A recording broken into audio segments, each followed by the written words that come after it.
กาลครั้งหนึ่งนานมาแล้วณเมืองเชียงตองรัฐฉานมีเศรษฐีคู่หนึ่งชื่อนายลุงติ่งและนามกันทการยงพวกเขามีลูกชายเพียงคนเดียวชื่อขุนสามลอเมื่อเติบโตขุนสามลอเป็นหนุ่มรูปงามมีสาวน้อยสาวใหญ่ต่างหลงรักแต่ในใจของเขากลับมีเพียงความฝันและอิสระท่ามกลางสาวงามเหล่านั้นมีนางอู่แปม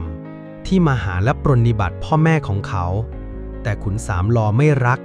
เพราะเห็นว่านางอู่แปมไม่มีมารยาทและความสามารถตามที่ควรเพื่อหลีกเลี่ยงการแต่งงานขุนสามลอจึงขอเดินทางไปค้าขายต่างเมืองพ่อแม่อนุญาตพร้อมจัดส่งสิ่งของและบริวารไปด้วยการเดินทางนำเขามาถึงเมืองกึ๋งที่ซึ่งเขาพบกับนางอูเปมสาวงามใจดีเรียบร้อยมีน้ำใจขุนสามลอประทับใจตั้งแต่แรกเห็นและไม่นานทั้งคู่ก็ตกลงแต่งงานอยู่กินอย่างมีความสุขแต่ความสุขไม่ยั่งยืนนางอูเปมตั้งท้อขุนสามลอต้องการกลับไปบอกพ่อแม่แต่แม่ของเขาไม่ยอมรับ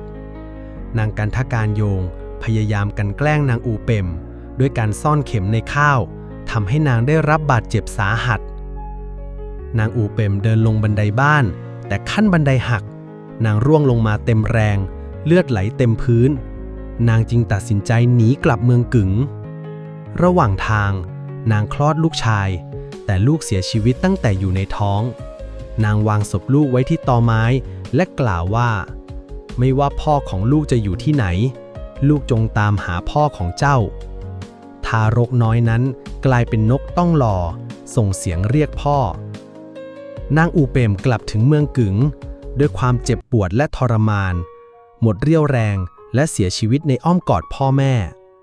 ขุนสามลอตามหานางอูเปมพบพ่อเฒ่าที่บอกทางพบเสียงนกต้องรอนำทางเขาไปยังบ้านนางอูเปมเมื่อถึงเขาพบว่าหญิงที่รักนอนหลับตาอยู่ขุนสามลอเสียใจสุดขีดและแทงตัวเองตายเคียงข้างนางกันทการโยงนำไม้ไผ่3 ปล้อง